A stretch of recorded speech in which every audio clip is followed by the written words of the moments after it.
We have unfinished business in this NASCAR 25 career mode that kicks off Season 3 of the Cup Series, as we've got a brand new primary sponsor on board this season with Robin Hood. You see the yellow, all yellow Camaro coming into Season 3, and we had silly season occur over the offseason, and we had some key changes. Driving the number 11 is now Tyler Reddick, the 45 is now Corey Heim, the number 71 is now Alex Bowman. As well, the big one, of course, the 48, Corey Day now drives that car, and retirees Denny Hamlin and Michael McDowell as we come into this Daytona weekend. And I mean, big expectations. Of course, we won 4 races last season. If you guys remember, in our rookie season, we didn't win anything. It was a long season. We got stronger and stronger as the season went on. Season 2, we kind of got off to a rough start, which kind of set us back. We won some races throughout the season, and including the all-new chase format, which returns for this season here of Season 3. But of course, we learned a lot, and we learned that you need to be consistent right at the beginning of the season and keep that going into the end of the regular season, because you do not want to start the chase from behind. So we learned that quite a hard lesson, I would say, we learned basically last season. So I am hopeful that we can really step it up this season. And on top of that, another thing that I am looking to improve is our road course package, because we definitely saw some improvements to our road course program here at Junior Motorsports as the season progressed. And now I feel like we're in position to really start to fight, hopefully, for maybe some road course wins. And honestly, I think we can go easily win 5 to 6 races this season after winning 4 last season, including as well a 5th with the All-Star race, which was actually our first win in the Cup Series. Of course, it didn't count, but then we went on to Pocono, we won there, and then we won 3 more races beyond that. What a season it was, and I am hopeful that we can continue that momentum here into Season 3 and go win the Daytona 500 to kick things off. But of course, we know how the chase played out last season. William Byron, now your NASCAR 2026 Cup Series champion, won by only 2 points over Ryan Blaney, who dominated the last 2 races, scored maximum points in both the last 2 races, but unfortunately just didn't quite work out for him, as William Byron was able to hang on to the championship. Now, my expectation and goals are simple. I didn't go into Season 2 expecting to be the champion. My goals were simple in Season 2. Make the chase and kind of just see what happens. Season 3, my expectations are different. It's to already, like I said, win 5, 6 plus races and go out of the season as a champion. Now, what did we learn, though, from last season's chase? To be the champion, you are going to have to be on your A game for at least 9 of the 10 chase races. That's how you're going to win the championship. And we were on our A game for, I don't know, maybe 5 of the chase races in Season 2. It wasn't ideal, but right off the bat here in the Daytona duels and duel number 2, we are on our A game. And we've got control of this pack here and now, and some new faces and some movement, of course, in the silly season, which we already talked about. Alex Bowman to Spire. Corey Day drives now the 48, of course. Oh, hold on. We got a crash here in the duel, now on lap 5, and up on his side. Violent impact in the background for the 19 of Chase Briscoe. Caution flies for the first time. No pit stops necessary, so we'll immediately get ready to go back racing. But some of you are going to be wondering, well, of course, how are you doing a silly season when it's not actually a NASCAR 25? And on top of that, you can't even mod NASCAR 25. The answer is simple. We started doing this last season. I quite simply have done 2 things. I turned off the driver names above the cars to build immersion of those driver changes to the most we can. Of course, we can't change paint schemes or anything. But on top of that, in the editing I do after the video, I, of course, redo the names in the leaderboard to replicate the changes that we make. So basically, we're doing like an RP. We're role-playing, basically, the silly season now, and allowing me to still be kind of creative now. That's been my kind of biggest gripe with this game, the lack of silly season, the lack of ability to mod. Doesn't give a creator like myself any, wiggle room to be creative as much as I want to be. So I can confirm, though, as well, that this will be the final season of this career mode, because by the time the season finishes, it will be probably time for NASCAR 26. On top of that, we will continue to do 2 races per episode, except for Crown Jewel races. Crown Jewel races and the season finale will get 1 race per video, as I can't even talk about all my points because we're still crashing. Ryan Blaney goes around there, second in the championship last season. Caution is out again. We are once again, though, in control for this restart. Another thing I wanted to mention was that because of the fact that we will be doing 2 races per episode, this will be the final season of the career mode before NASCAR 26 comes out. That means that we will be cutting back a little bit on the regularity of the series and probably go for like 2 episodes per week. And to try and, lengthen it out, because I wouldn't be able to finish the second season at full length before NASCAR 26, so I don't want to commit to doing that and have to stop it halfway through. So we are going to string this one out a little bit, meaning I am happy to confirm, as a few moments ago I was talking about the lack of ability to be creative. Well, you guys know we already have a NASCAR Heat 5 career mode. It's set in 2003 and beyond. But what we don't have is a modern, current era NASCAR career mode where I can kind of be creative and, change the future of the sport like we used to do. Well, I am happy to announce, I'm not going to tell you guys what day it's going to be starting because, well, I actually don't know. But I am happy to announce there is a new current era NASCAR Heat career mode on the way. It will be just simply called NASCAR career mode, since NASCAR My Career is obviously taken now.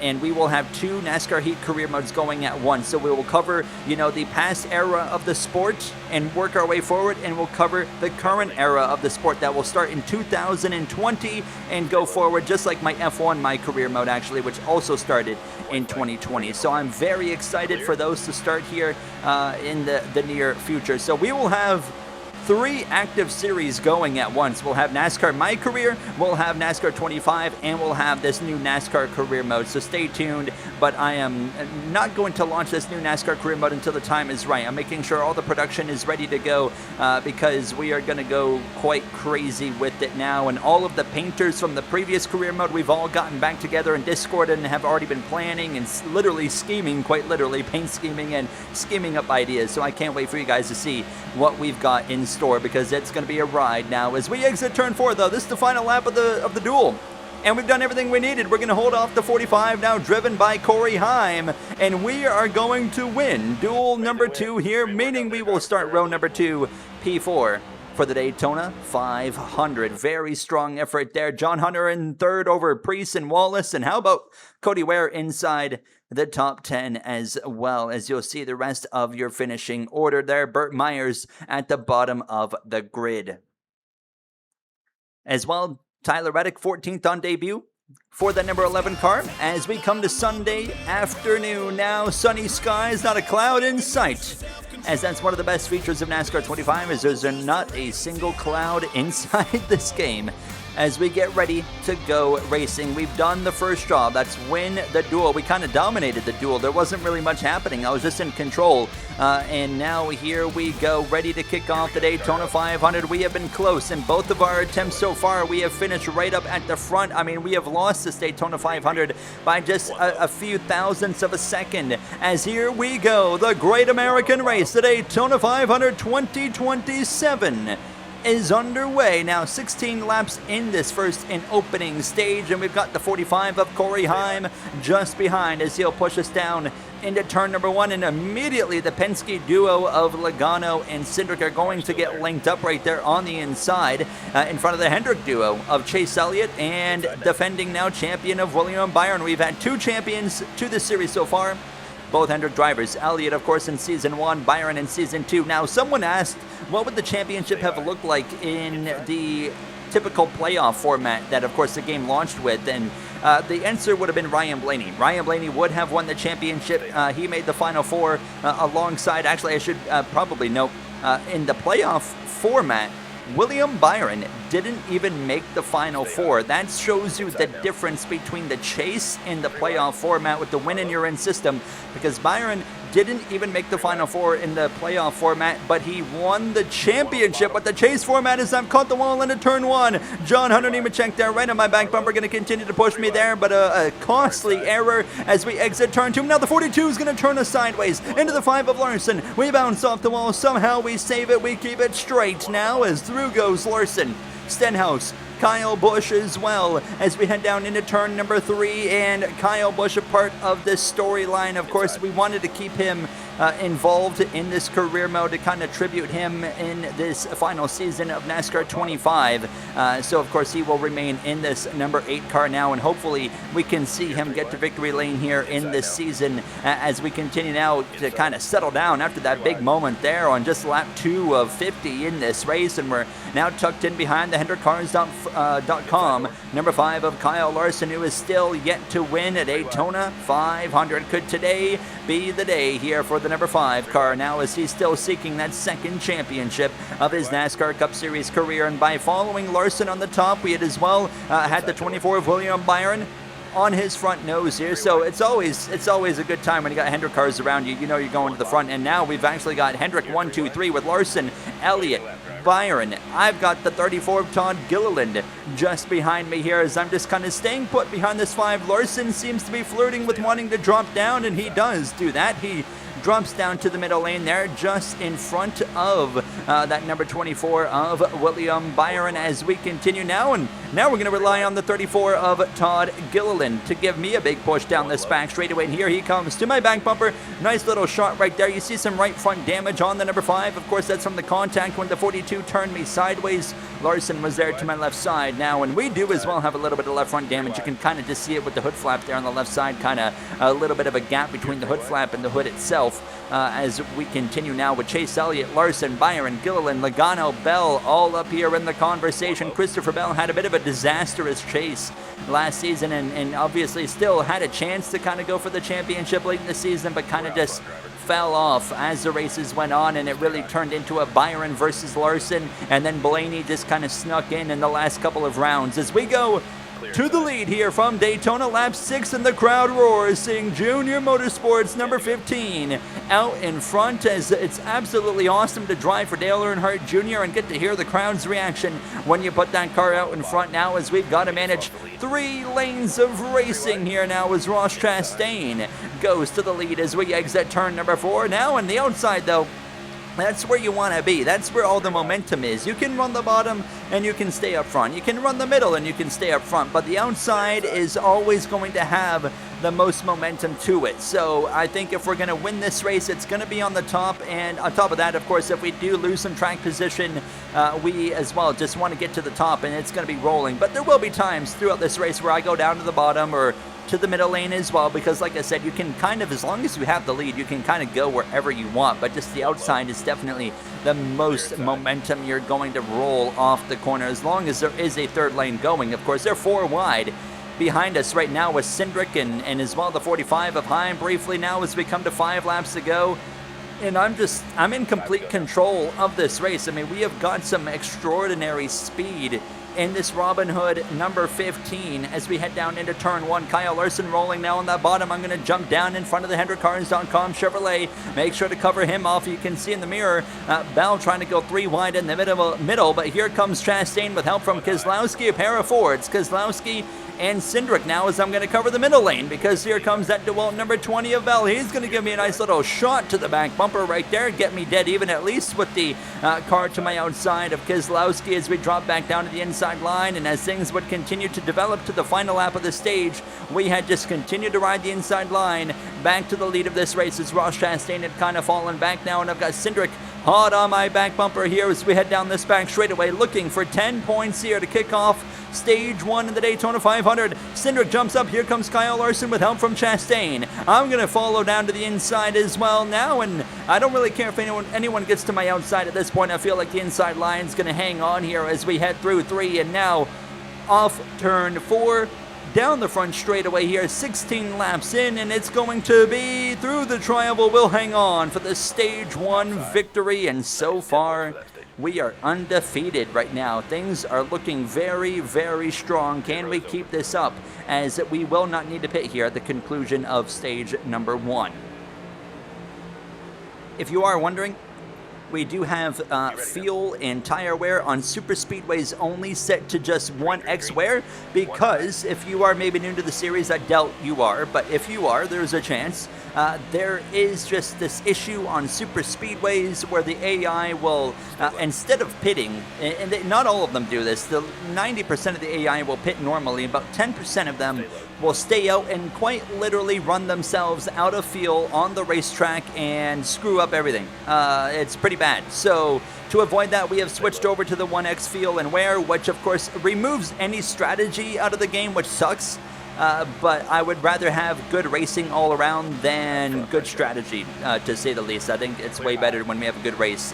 So yeah, that's something we'll be continuing to do at super speedways for the remainder of the series. Everywhere else, normal racetracks, speedways, road courses, short tracks, whatever it is, we will continue on the 4x wear and feel, as I feel like that's probably still the best option for 25% races. I do hope NASCAR 26 has an option to do like 35% races. I think would be way better, because I firmly believe that 25% is too short, but I think 50% for a typical career mode is a little bit too long. So I would personally prefer the 35 to 40% option, but yeah, 35 would get my vote, and we actually modded that into NASCAR Heat 5, and that's usually what I do, is between 30 to 35 on a regular basis now, as we continue on and still in control of this race here from Daytona. And I mean, as we continue to dominate this race so far, no crashes. It gives me a lot of time to just kind of talk about extra things, and what better opportunity than right now to just thank you guys for the support over the course of this NASCAR 25 career mode. Now, the game launched and it was awesome, but of course, as time has gone on, we have seen the flaws of this game, and the viewership of NASCAR 25 is, well, let's just be honest, it's fallen off a cliff. But it makes sense when the game is in reality as bare bones as it is. And I just want to thank you the people the most that have actually stuck around and continue to support the channel and this community, because I am a firm believer we have the best community in the NASCAR gaming space on YouTube. I mean, we are just so laid back and chill, and I just absolutely love that about us. And I'm hoping we can continue to keep that vibe and energy for the years to come. Look at me in the bottom right. Even I'm getting bored up here running in front, but I can't really do anything about it. I mean, we've just gotten control of this race, and we just got to run the lanes. And, I mean, at this point, we did get a little bit of action here, lap 12, actually. I did get caught off a little bit now, caught off guard a little bit. And the 21 of Barry and then the 9 of Chase Elliott to my inside as we come through this trioval now into the conversation with just a few laps to go. How about JJ Yaley up here as well in that number 44? Stuff you don't really see very often, as I've got a big push coming from the Kubota number 1 Trackhouse Chevrolet of Ross Chastain, and he's going to push us forward here into turn number 3 as we continue on right against this outside wall, and coming to 2 to go. We continue to just kind of run that outside line. Chase Briscoe now up into the conversation on the far bottom line as entering turn 1. Here comes the 21 of Barry now to the 3rd lane. So Chastain drops down. I'm like, you know what? You can do that. I'm still confident this second lane is going to be, or the 3rd lane, sorry, is going to be the way to go. So we get ourselves up here now as we continue to get some help. But you see as well as we exit turn 4, kind of falling back a little bit now, but coming to the final lap of the stage. Now here comes big push from the 21 of Josh Berry. Now 1 lap to go here in stage 2. Can we sweep the first 2 stages? It's certainly looking like we can, and keep in mind, I mean, after this we go to another super speedway next episode in Atlanta. However, that race is going to be way more difficult than this one or a Talladega is, that's for sure, as we are going to be 3 wide on the exit of turn 4 down the front straightaway one more time. We've got the momentum that outside always carries into the trioval. We're going to sweep the first 2 stages here from Daytona, and you could not ask for a better start. And after a little bit of chaos in this the duel, we have seen no crashes here. Forgive me, I did not mean to open that. I hit the wrong button, but we will be coming into the pits here for tires as well as fuel. What a race this has been for us. I mean, there's just not many opportunities you get to just control the pace to the extent that we have right here. And as we kick off this third and final stage of this 2027 Daytona 500, it's going to be 18 laps to go, just 2 more laps compared to the first 2 stages, and feeling a lot more confident now, you know, in this third and final stage. I'm like, you know what, this could be the night. We've got the speed, we've got everything we need in this Robin Hood number 15 to, in my opinion, get the job done. As we got the 20 DeWalt Toyota there of Christopher Bell behind us as we head down this back straightaway. And I've said it before, I really hope they do make super speedway racing more difficult in NASCAR 26. And as well, we've also been kind of hearing some rumblings, some articles have come out recently that NASCAR 26 news is expected to come like very soon. So stay tuned. I have absolutely no clue what's going on, but just reading what I've been reading in articles and whatnot, it does sound like there's something coming. So I am excited because, of course, you guys know we will cover any actual news of NASCAR 26 as it comes out. So I do look forward to that as we've finally given up the lead. You just saw on the restart there, just the outside line just kind of took off, and you know, some of those cars dropped down in front of me, and now here we are just kind of stuck in line. And now it's like, okay, we've actually got some work to do now to get ourselves back to the front of this pack, and I am ready for it now. We got 15 laps to go. We don't need to worry about a pit stop, but now, I mean, we've actually dropped outside of the top 10 here. Shane Van Gisbergen up in the conversation as well. How about that? I mean, everybody getting into the conversation here as we continue on, and now we're going to actually finally get an opportunity now to jump up into the middle lane, give a shot to the back of the number 01 there of Corey LaJoie. As yeah, definitely not exactly what I wanted to get myself into here, but you know, at the same time, it's an exciting opportunity to kind of show the strength of this Robin Hood bright yellow machine here. Now we're going to get ourselves back to the front one way or another now, as Ryan Blaney is one of the drivers up front with Christopher Bell, as well as both drivers are seeking their first Daytona 500. Now, when it comes to Daytona 500 in the NASCAR 25 career, we have had 2 winners, of course. The first one was Joey Logano, and then last season we, of course, saw Ty Dillon go to victory lane in your Daytona 500. Will we see another underdog winner? Only time will tell now as we get up in line on the far outside between the 6 of Keselowski and the 43 of Eric Jones. Thought we were about to have a bit of a moment right there, but nonetheless, we continue on here down this back stretch, giving a shot to the back of the 6 as he's going to close into the 11 of Tyler Reddick there just in front of him as we are coming up on towards 10 laps to go. Who's going to win this race? That's the big question. Keselowski jumps down to the middle, and then it was just me and Reddick on the outside, down to the outside of the number 2 of Cindric now, and this third lane kind of dying out. We haven't really gone anywhere so far. To my surprise, I thought we were going to jump up to the top and just kind of like, you know, start steamrolling forward, but it just really hasn't quite materialized. Look at the lack of organization right now in this pack. The bottom line currently only has 3 cars connected up front. The middle and the outside line, they're all just kind of in a weird spot. And now as well, I'm going to get to the outside of this 11 with help from Eric Jones. Okay, now it might be game on as we head down into turn 3. Big push from the Legacy Motor Club Toyota Camry now. Are they 4 wide up there? I believe there might be a little bit of 4 wide action. It's Heim in the 45, Chastain, Busher, and Byron on the far outside with help from the number 19 of Chase Briscoe. As we're coming to just 9 laps to go, we're 4 wide as well as we come through the tri-oval. The intensity most definitely picking up as these laps wind down. We got into the wall in turn 1 there. That's the second time today we've done that.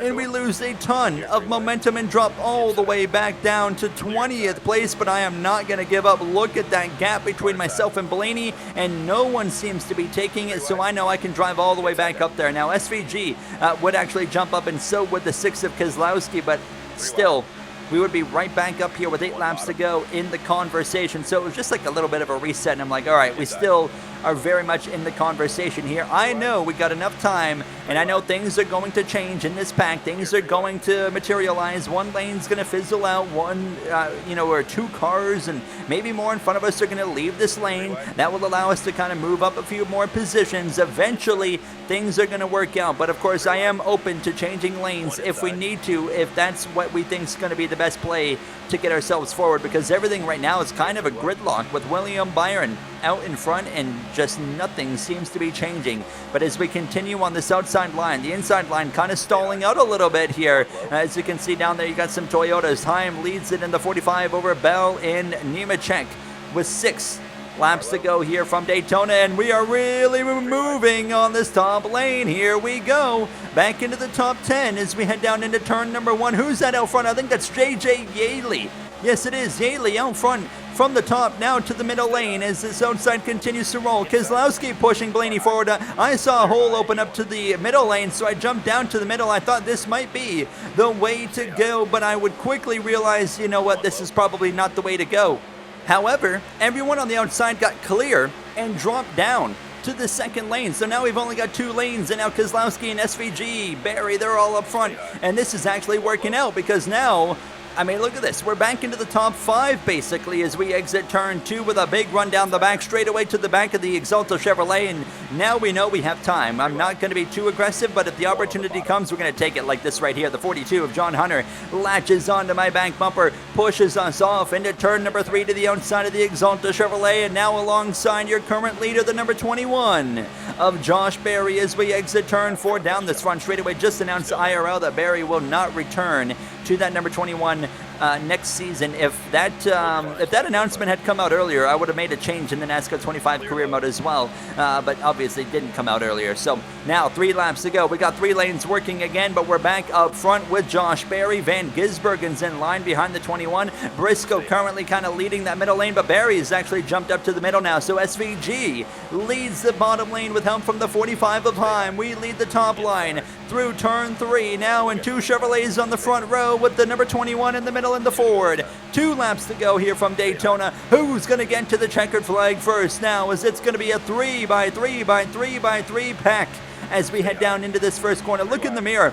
I mean, it's literally just 3 wide all the way to the back here. This is absolutely absurd as we exit turn 2, then down the back straightaway. We've got a bit of a pull down this back stretch and nearly clear the 21 and the 88 as we head down into turn number 3, approaching the final lap of this NASCAR 25 Season 3 Daytona 500. The intensity is peaking. Here we go. Coming up to the back of us now, 42 of John Hunter Nemechek. We are clear all the way around. 1 lap to go. Let's go here from Daytona, as now we are clear everywhere we want. We just got to manage the lanes, but honestly, I feel like if we just stay in this top lane, I think we can control the pace here. But of course, you don't want to get caught off guard. We have been caught off guard a few times by staying on the far outside against the outside wall as we exit turn 2 now. SVG was briefly to my inside, but not anymore. Help still coming from the 42 of Nemechek in the bottom and the middle lane are kind of dying. Nemechek dives to the middle, and now Blaney's going to take over the top lane into turn 3. We'll jump back up in front of the 12, and here comes the 42 and the 21. Last second just attempts to get this Daytona 500. Nemechek ahead by half a car length as we exit turn 4. Blaney coming up behind us. It's going to be a drag race to the line, and we're going to do it through the tri-oval. We win the Season 3 Daytona 500, sweeping every stage, maximum points, 75 points. Absolutely incredible, and to celebrate the biggest victory in NASCAR, we're going to do the most lackluster celebration ever. Just, there's a little fist pump, and that's it. All right, there you go. We're Daytona 500 champion. How about it? What a season opening race here. Pure dominance. It was clear we had the car to beat, really, felt like from lap 5 and beyond. So incredible way to start off this final season of the NASCAR 25 career mode. We're not going to bother about showing points here in today's episode, but we will start doing that in Atlanta and beyond. What a way to kick things off. Thank you guys so much for watching, and I will see you guys in the next one from Atlanta. Have a great day.